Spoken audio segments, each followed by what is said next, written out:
That is the word echoing through the corridors of power tonight. The total, catastrophic collapse of Britain's most important international relationship.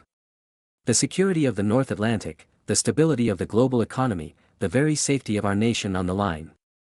And for what? To protect the bloated, decaying, and terminally corrupt institution we know as the BBC. Keir Starmer stands on a knife edge. A moment of judgment that will define not just his premiership, but the fate of this nation for a generation. The choice before him is brutally simple. Will he stand with the United States of America, our oldest and most powerful ally, the guarantor of Western security? Or will he stand with the taxpayer-funded propaganda machine that has just been caught red-handed committing an act of blatant electoral interference against our closest friend? What happens next will determine if Britain has a future as a serious global player, or if we are to become nothing more than a client state of the Brussels Davos elite, a footnote in the history books we once wrote. They want you to believe this is a complex diplomatic dilemma. The chattering classes on television, the so-called experts wheeled out from their academic bunkers, are framing it as a tightrope walk for a new prime minister. They use words like nuance and proportionality. This is a lie. A calculated deception designed to obscure a moment of pure, unadulterated truth. A moment where the mask doesn't just slip, it is ripped clean off, exposing the rotten core of the British establishment. The truth is that the BBC, an organization you are forced to fund under threat of imprisonment, used your money to deliberately manipulate video footage of the frontrunner for the American presidency. Think about that. In a darkened, climate-controlled editing suite, somewhere in the billion-pound bowels of Broadcasting House, a decision was made. A cynical, arrogant, political decision. Just a little trim here, one can almost hear them whisper, a slight delay there, create a moment of hesitation that wasn't there, no one will notice. They doctored a tape. They cut and spliced. They manufactured a lie designed to make a world leader appear frail and confused, and then they broadcast it to the world as fact, believing they were untouchable. This was not journalism. It was a political hit job. A calculated act of sabotage aimed at a foreign leader, executed by a British state broadcaster with all the subtlety of a back-alley mugging. And now, the bill has come due. The silence on the secure line from the White House is said to be deafening. Donald Trump is not just threatening to sue. He is promising it. He has called it his obligation. He sees this not just as an attack on him, but as a sign of the deep-seated contempt the European globalist class has for his country, his voters, and everything they represent. And in vowing retribution, he has thrown a grenade into the very heart of a British establishment that thought itself fireproof. The panic in Westminster is palpable. Insiders speak of hushed, frantic phone calls between a terrified Number 10 and the BBC's new broadcasting house. Of aides running down corridors with contradictory draft statements. Of ministers cancelling media appearances, their faces pale, running scared from the inevitable questions. They are terrified. Because this isn't just about a lawsuit. This is about an unraveling. For years, decades even, we have been told we live in a single, fair system. We have been lectured from on high about the rule of law, about British fair play. But now, we see the reality. A brutal, two-tier system, laid bare for all to see in the harshest possible light. On one side, you have the protected elite. You have the BBC chairman, Samir Shah, issuing a pathetic, mealy-mouthed apology while simultaneously denying the deep, institutional bias that every sane person in this country can see with their own eyes.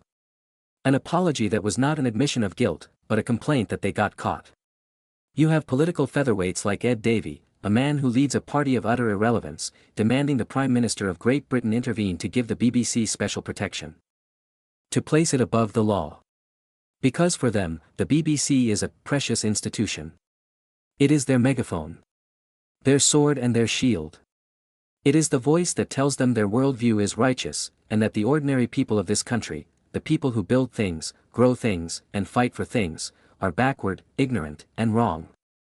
They gather at dinner parties in Islington and Hampstead, sipping overpriced wine, laughing at the very idea that their cherished BBC could ever be held to account for its actions. They see it not as a broadcaster, but as a bulwark against the democratic will of the people they secretly despise. And then there is the other side of the system. The side where you live. The side where a pensioner in Essex, a woman whose husband fought on the beaches of Normandy, has to choose between heating and eating while she writes a check to the organization that calls her generation racist. The side where a former Royal Marine from Hull, who served alongside American soldiers in the dust and blood of Afghanistan, watches in disgust as our so-called leaders prepare to sacrifice that sacred alliance to protect their media cronies in London. He remembers the bond forged in blood and fire. He remembers an American medic saving his friend's life. Starmer remembers which focus group he needs to placate this week. This is the reality for millions. We have families in Hartlepool struggling to find a GP, stuck on a waiting list that never moves, watching the BBC pump out endless, glowing documentaries about why mass migration is a wonderful cultural enrichment that has no downsides. We have small business owners in Sunderland on the brink of collapse, crushed by taxes and regulations, forced to listen to BBC economic experts explain from their London studios why their crippling energy bills are a necessary sacrifice for the green agenda. We have a young squad die, sitting in his barracks in Catterick, learning that the vital intelligence sharing from the Five Eyes Alliance, the very information that could save his life on a future battlefield, is being put at risk by a petty squabble between politicians and their media pets. For these people, the BBC is not a precious institution. It is a daily humiliation. A constant, nagging reminder that they are governed by a remote, hostile class that holds them in utter contempt. And now, that same class is demanding that the Prime Minister of the United Kingdom defend their lies, even if it means national ruin and international humiliation. And that brings us to the man at the center of the storm. The hollow man. The architect of this impending betrayal. Keir Starmer. Remember his first meeting with President Trump? The fawning, the sycophancy. He was practically stroking the man's back, picking up his papers for him like an obedient butler. At that moment, he needed something. He needed the legitimacy that comes from standing next to the leader of the free world.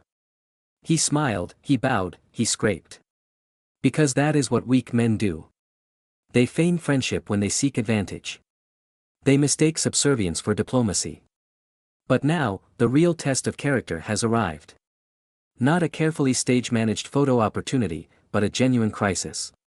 And the sycophant is frozen. He is a man caught between two masters, paralyzed by fear. On one side, the unavoidable reality of American power. A future President Trump who will control the trade deals, the security pacts, and the vital intelligence sharing that keeps this country safe from its enemies. A man who does not forget, and who certainly does not forgive betrayal. The Americans are not asking for an apology. They are demanding a choice. They are demanding to know whose side Britain is on. And on the other side? His true masters. The activist base of his party.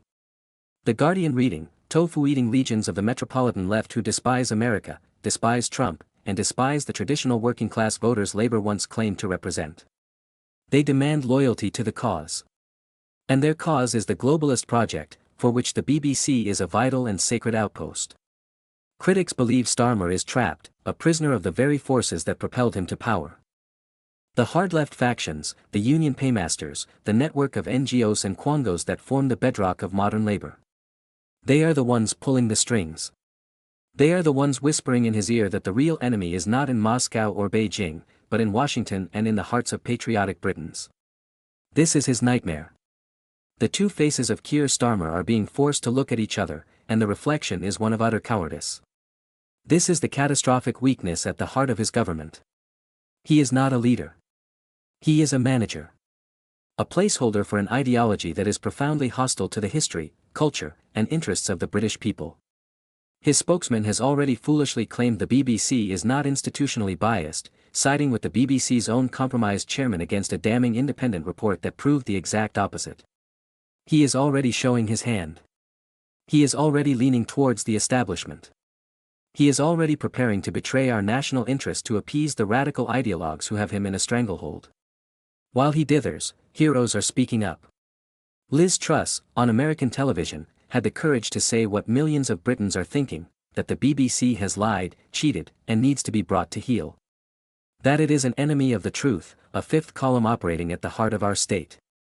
She saw the deep state from within, and she is warning us of its power.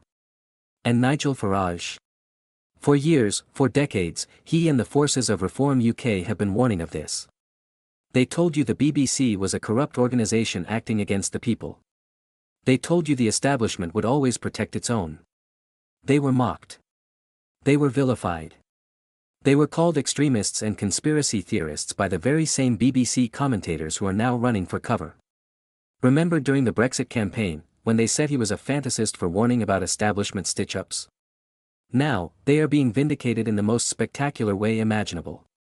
The battle lines are being drawn, not between left and right, but between the people and the corrupted political media class that has held this country hostage for a generation.